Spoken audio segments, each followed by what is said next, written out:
बच्चों, आज के इस संस्कृत के वीडियो में सभी का स्वागत है।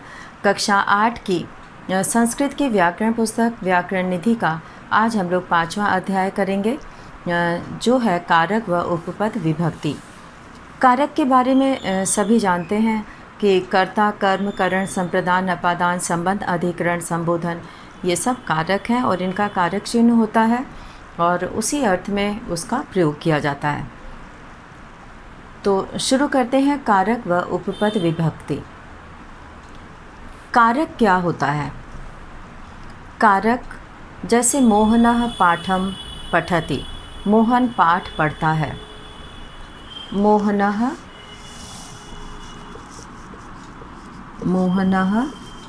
पाठम पठति, मोहन पाठ पढ़ता है। तो इसमें मोहन पढ़ने वाला है, पाठ को पढ़ने वाला कौन है? मोहन है।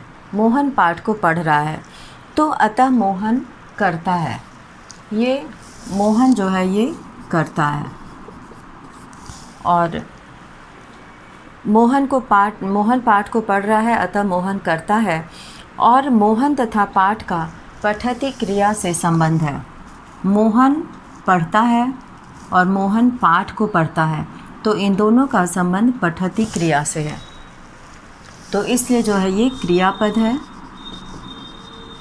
और पाठ जो है वो कर्म है।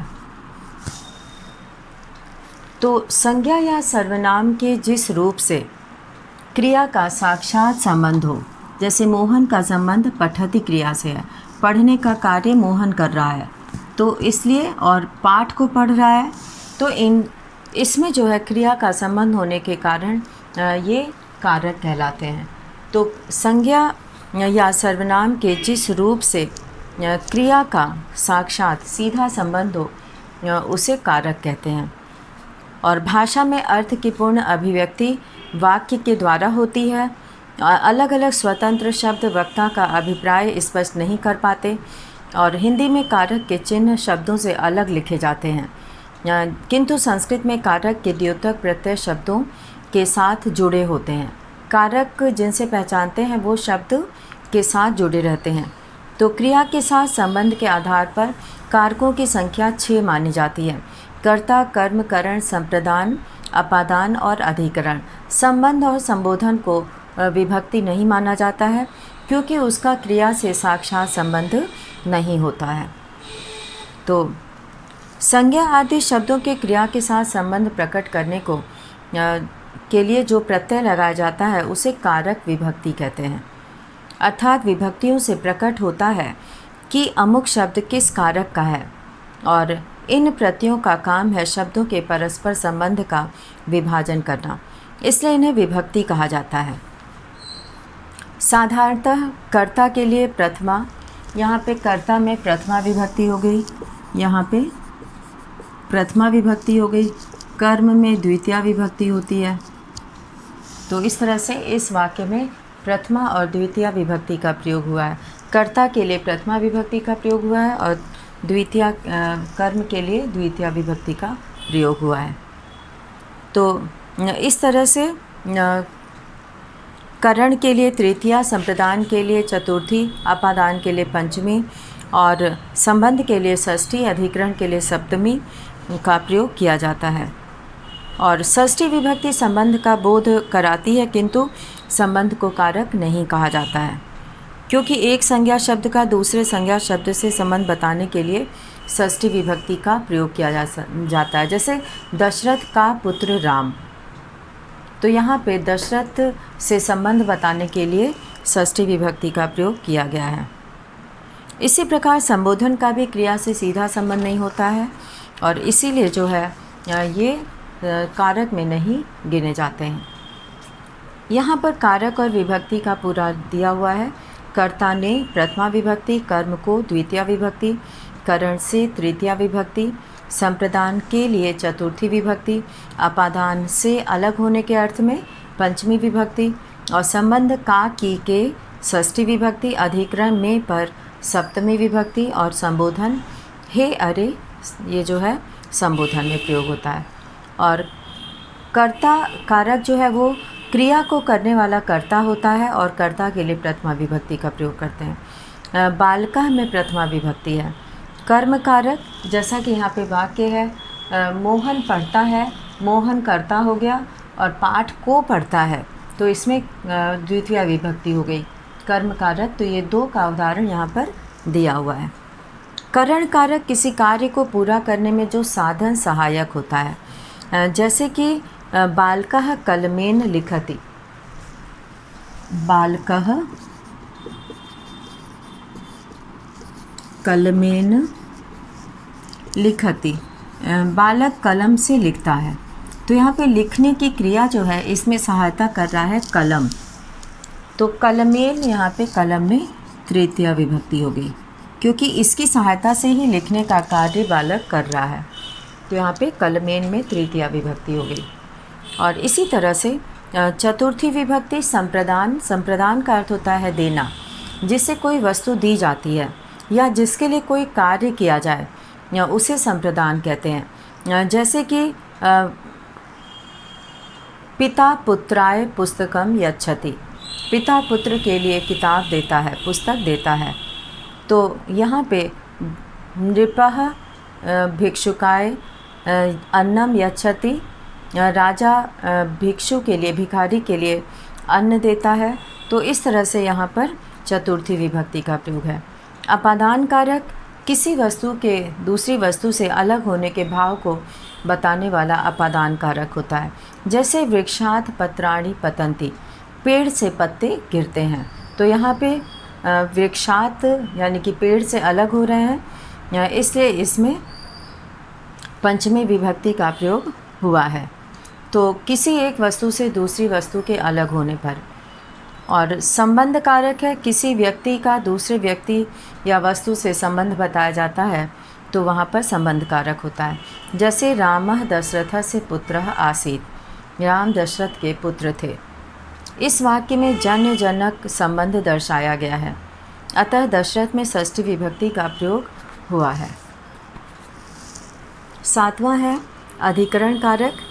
क्रिया के आधार को अधिकरण कहते हैं, जिसमें या जिसके ऊपर कोई पदार्थ रखा जाए उसे आधार कहते हैं। आधार में सप्तमी विभक्ति का प्रयोग होता है। जैसे वृक्षे काकः तिष्ठति, पेड़ पर कौवा बैठा है, तो इसमें सप्तमी विभक्ति का प्रयोग हुआ है। और संबोधन में हे, अरे, ऐ, भो इत्यादि का प्रयोग किया जाता है। हे बालक त्वं किम पठसि, तुम क्या पढ़ रहे हो। अब हम लोग देखेंगे उपपद विभक्ति क्या होती है। उपपद विभक्ति जब किसी उपपद विशिष्ट पद अथवा अव्यय के कारण किसी शब्द में कोई विभक्ति लगती है तो उसे उपपद विभक्ति कहते हैं। जैसे पिता पुत्रेण सह गच्छति, यहाँ पर शिवाय नमः विद्यालयम उभयतः वृक्षाः सन्ति, तो इन वाक्यों में नमः पद के कारण शिवाय में चतुर्थी विभक्ति का प्रयोग हुआ है। और दूसरे वाक्य में उभयतः के कारण विद्यालयम में द्वितीया विभक्ति का प्रयोग हुआ है।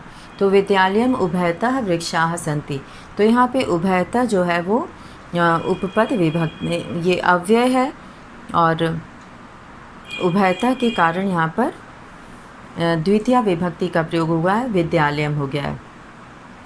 तो इसी तरह से द्वितीया विभक्ति में बहुत सारे ऐसे पद हैं जिनके योग में द्वितीया विभक्ति होती है। जैसे अभितः, परितः, सर्वतः, समया, निक्षा, धिक, प्रति, विना, योगे, ये सब अगर वाक्य में है तो इसके साथ द्वितीया विभक्ति का प्रयोग होता है।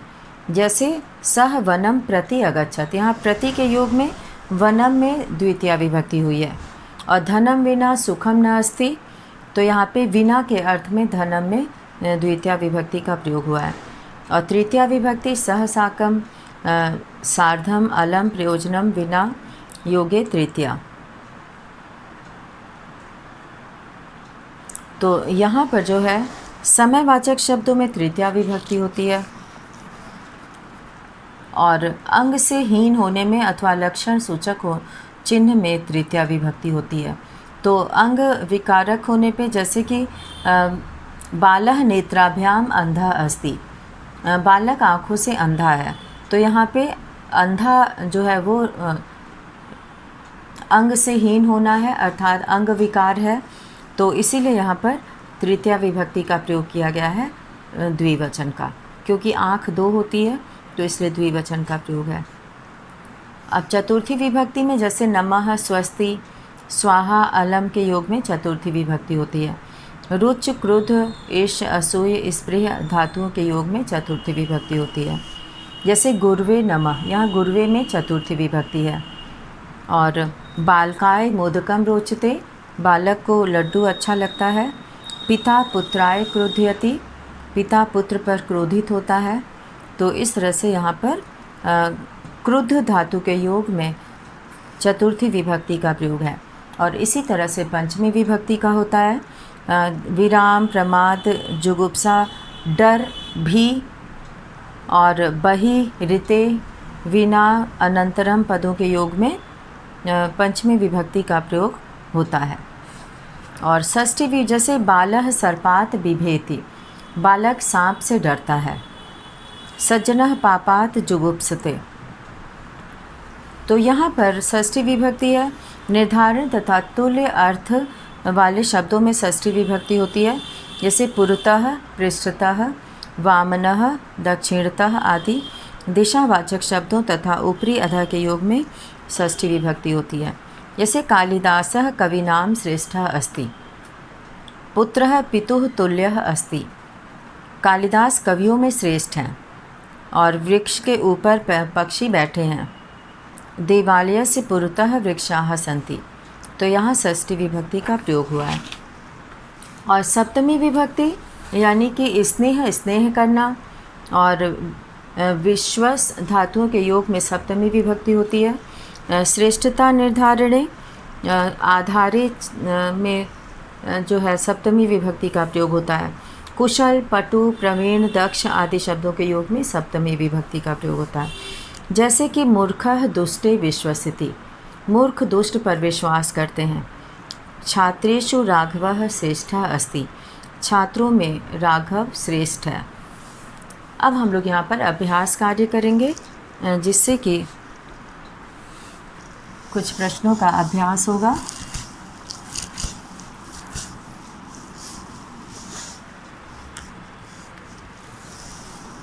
अभ्यास कार्य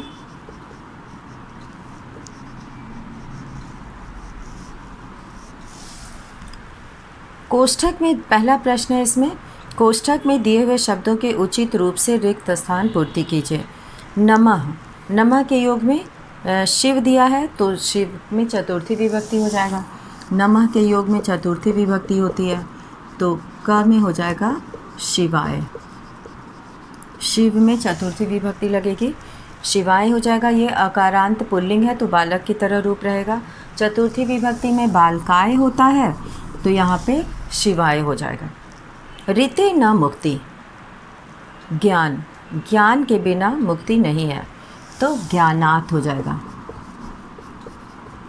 ऋते यहाँ पे ऋते के अर्थ में जो है पंचमी विभक्ति का प्रयोग हुआ है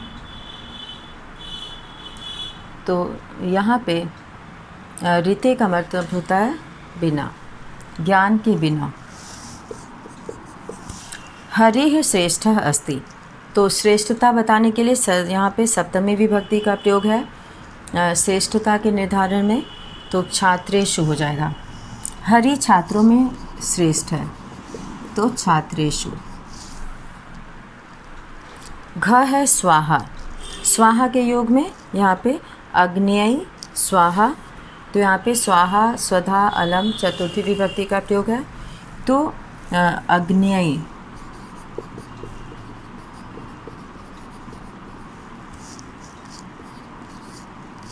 अग्न्ययी स्वाहा। याचकः अंधः अस्ति, तो वो आँख से अंधा है तो खाली जगह में हम लोग बोल भरेंगे नेत्रेण।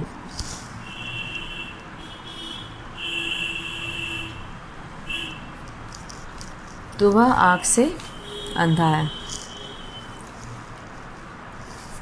यहाँ पे नेत्राभ्याम कर देंगे क्योंकि द्विवचन का प्रयोग हो जाएगा। नेत्राभ्याम अंधः अस्ति। और अब हम लोग दूसरा प्रश्न करेंगे, और दूसरे प्रश्न में यहाँ दिया है कोष्ठक से उचित पद चुनकर रिक्त स्थान भरिए। सीता सह के योग में तृतीया विभक्ति होती है, तो उत्तर 2 में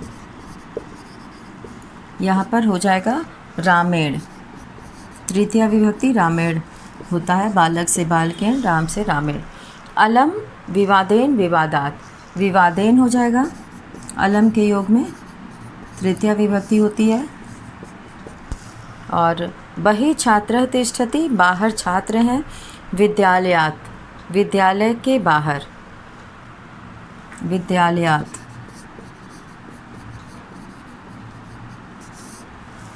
और बालकः प्रति गच्छति, प्रति के योग में यहाँ पर द्वितीया विभक्ति का प्रयोग होता है।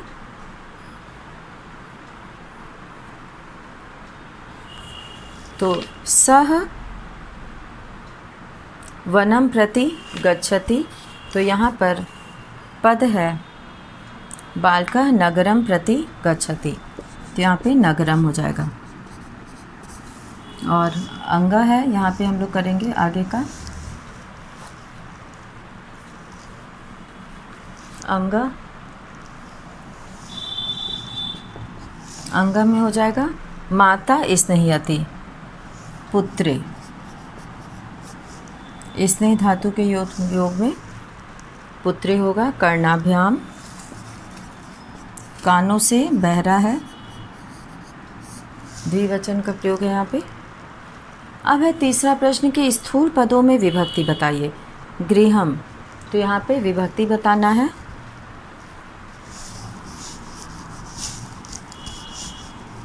तो प्रश्न 3 हम लोग यहाँ पे करेंगे। उत्तर 3, तो गृहम में हो जाएगा द्वितीया विभक्ति।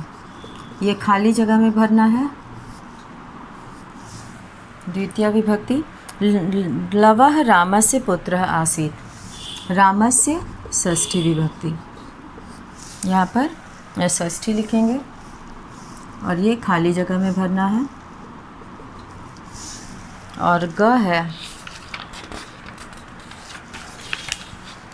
छात्रा विद्यालयात आगच्छति, तो यहाँ पे विद्यालयात, विद्यालय से आती है, विद्यालय से अलग हो रही है, तो पंचमी विभक्ति।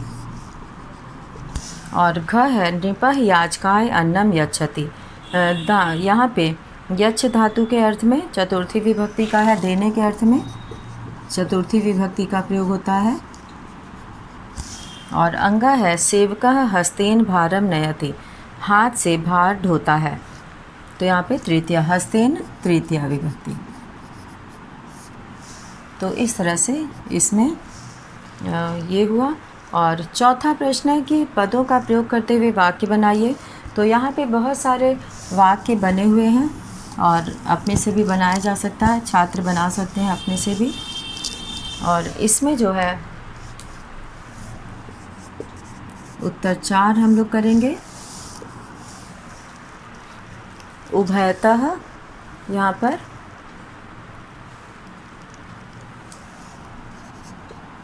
क है, उभयतः, ग्रामम उभयतः,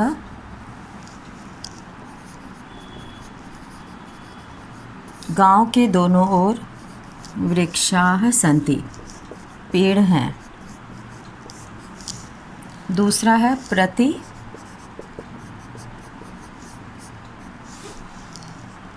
छात्रः विद्यालयं प्रति गच्छति।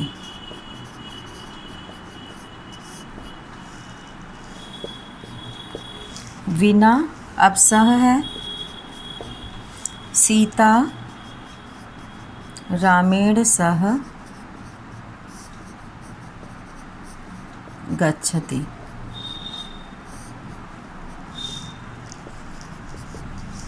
विना, धनात् विना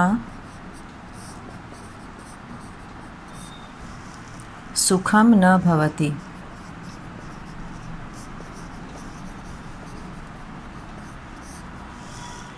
बहिः कक्षायाः बहिः मा गच्छ।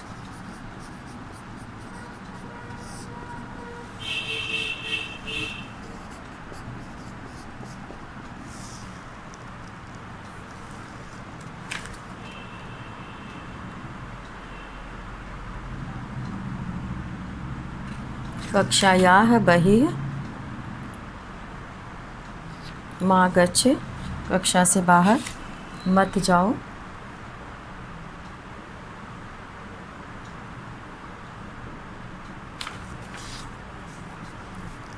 अनंतरम, यहाँ पर अब अगला हम लोग लिखेंगे अनंतरम। अनंतरम एकः गजः अपश्यत्।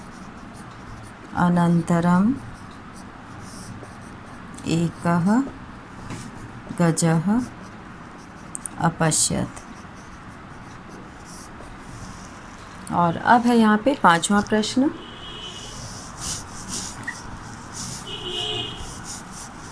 पाँचवें प्रश्न में यहाँ पे करना है स्तंभ क और ख को मिलाना है। उत्तर 5 और इसमें क और ख को मिलाना है। यहाँ पे पद विभक्ति दिया हुआ है क, यहाँ पे ख। सबसे पहले दिया है सह। सह को किस विभक्ति से मिलाएंगे? तृतीया।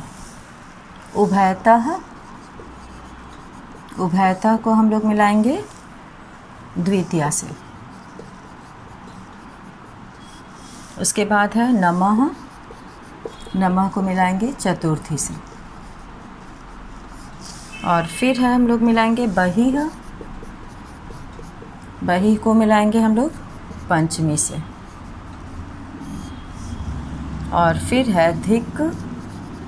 धिक् को मिलाएंगे द्वितीया से। और फिर है स्वस्ति। इसको स्वस्ति, स्वाहा, स्वधा, इसमें चतुर्थी विभक्ति होती है। इसको मिलाएंगे चतुर्थी से। तो यहाँ पर जो है हम लोग इसमें हम लोगों ने सभी प्रश्नों को आज पूरा किया। तो इसी के साथ सभी बच्चे जो है अभ्यास पुस्तिका में इसे पूरा करेंगे। और इसी के साथ आज का वीडियो यहीं समाप्त करते हैं। धन्यवाद।